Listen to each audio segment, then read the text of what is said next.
Testiguar que un nieto heredó el gusto tan suyo de transitar en los pasadizos de la memoria colectiva. Con Gama apenas ya hará 2 años que nos encontramos y las conversaciones compartidas han sido principalmente entre cajas de papeles, allí en ese archivo donde está mostrándole a sus paisanos de este municipio la delicadeza con la que debe tratarse y resguardarse la historia de un pueblo.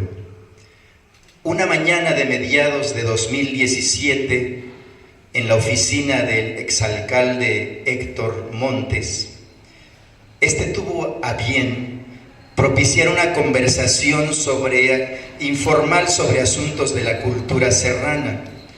Hasta entonces no tenía el gusto de conocer a Gama ni al cronista Santiago. Por cierto, en paz descanse su admirable papá, que se nos fue estos días. Esa ocasión, Gama me dio sus datos en un papelito y días después, cuando en una ciudad un poco lejana busqué ese apunte para marcarle y planear una visita al archivo, al ver su nombre otra vez, caí en la cuenta que se trataba del autor de un texto que estaba conmigo desde hacía meses. Lo había impreso de una versión digital que alguien me recomendó. De hecho, como ya tenía tiempo llevándolo, estaba lleno de subrayados y anotaciones. Por eso me ha resultado muy grato venir a acompañarlo y más que detenerme a platicar, como ya lo hizo además de modo muy preciso el maestro Luis Fernando, que ya les platicó de la arquitectura interior de este libro, quisiera más bien contarles mi experiencia emocional con estas páginas. Como persona oriunda que soy de estos cerros, debo decirles que este libro me hacía falta. Desde la adolescencia escuché el nombre de Eleuterio Quirós y también vagamente empecé a saber de un tiempo lejano donde en esta serranía cabalgó el sueño de crear un territorio autónomo. Leí lo que estaba a mi alcance sobre el tema, pero fue hasta recién cuando me crucé con este texto en su versión de tesis que mi pensamiento dio más forma a ese momento de la historia.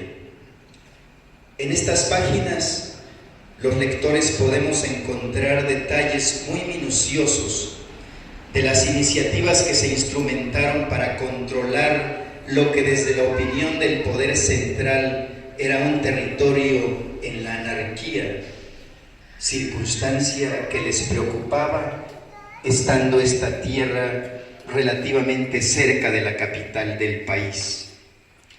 Desfilan aquí hacendados, curas, políticos, militares, peones, jornaleros, estancias de ganado, todo un inventario de quienes entonces aquí vivieron y dirimieron sus diversos intereses. Al paso que fui adentrándome en los datos duros y en las minuciosidades que se relatan, una reflexión me fue ocupando, y es que ya para entonces se podría decir que en esta serranía 2 mundos entrelazados, pero a la vez paralelos, se iban abriendo paso en el tiempo. Por una parte, estaban estos experimentos jurídicos, políticos y militares de los que el libro se ocupa, que buscaban instaurar controles institucionales más rigurosos y definitivos. Pero, por otra parte, más allá de los mapas de interés trazados por los reacomodos o prioridades del poder, fuera político, económico o religioso, en la intimidad de estos cerros se diluían las líneas formales divisorias. La Sierra Gorda era una memoria, una sensibilidad, ritos, saberes, artes, usos y costumbres compartidos.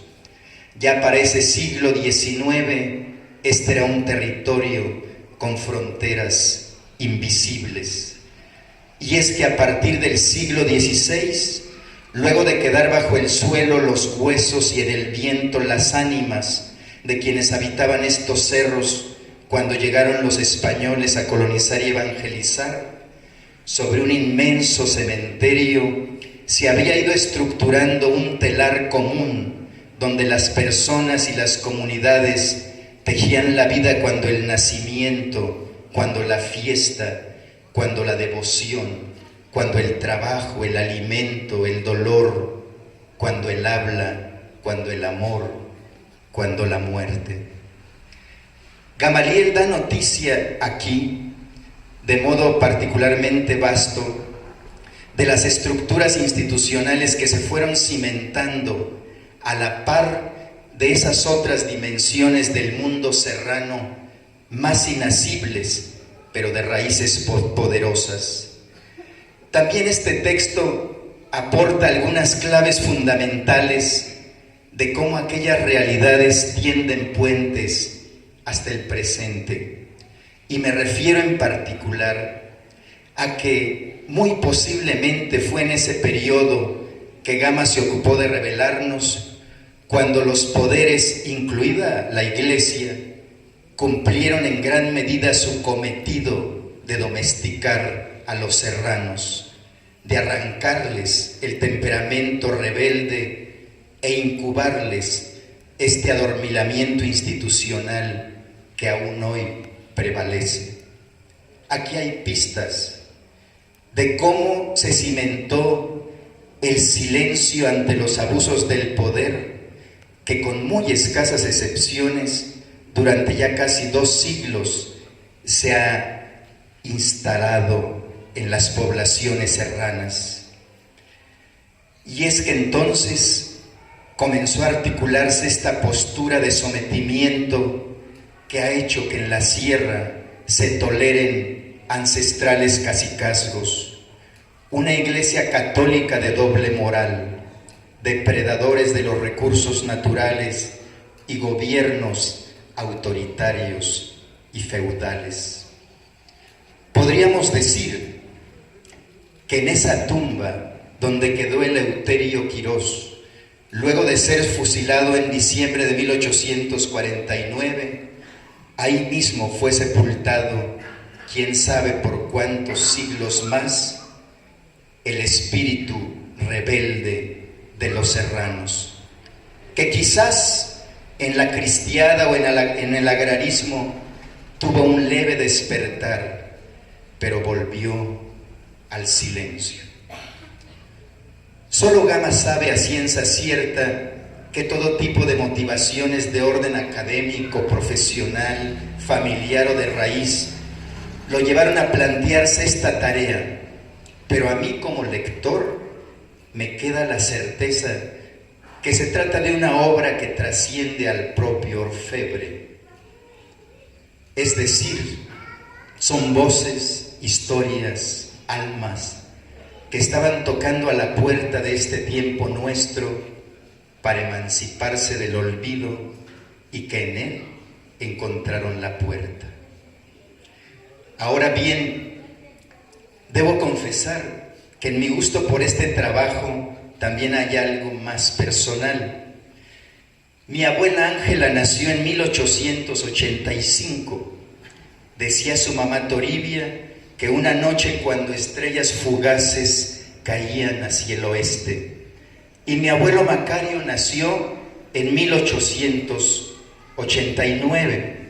Sus papás, mis bisabuelos, habían vivido precisamente en este periodo que documenta el libro.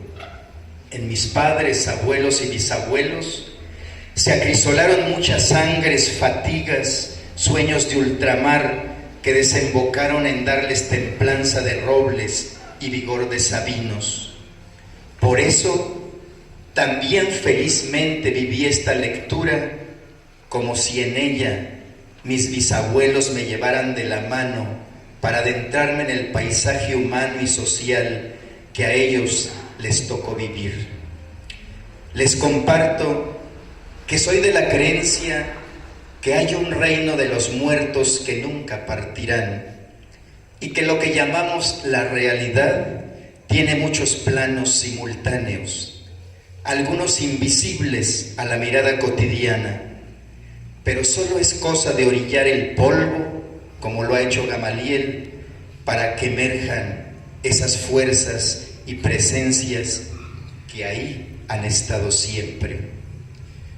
Nos hemos acostumbrado a tender puentes con tan solo una dimensión de las cosas, pero la vida tan fulgurante no creo que se reduzca a eso. Por ello, ahora mismo, en estos cerros que nos rodean, entre las piedras y los huizaches, pienso que andan los pasos de los cristeros, el jolgorio de las haciendas, el ruido de las gentes cortando lechuguilla, el andar de arrieros en los caminos reales.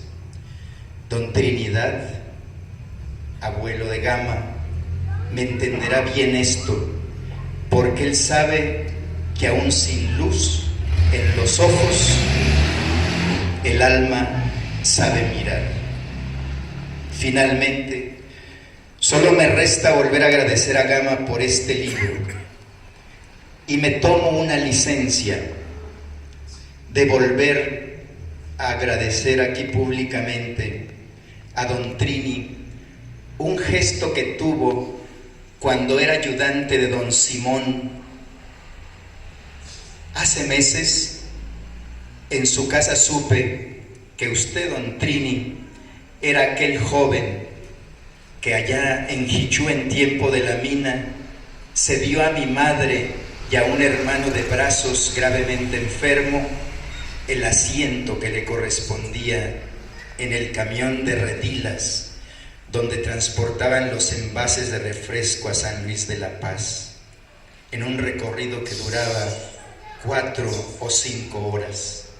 Sin ese gesto sencillo, mi hermano Mario, que ahora está cerca de 60 años, posiblemente no habría sobrevivido.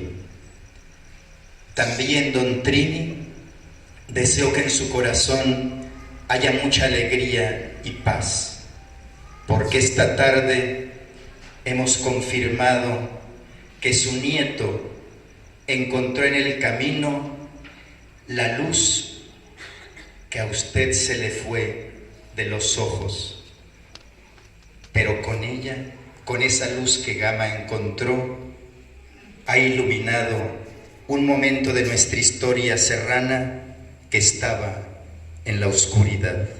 Muchas gracias.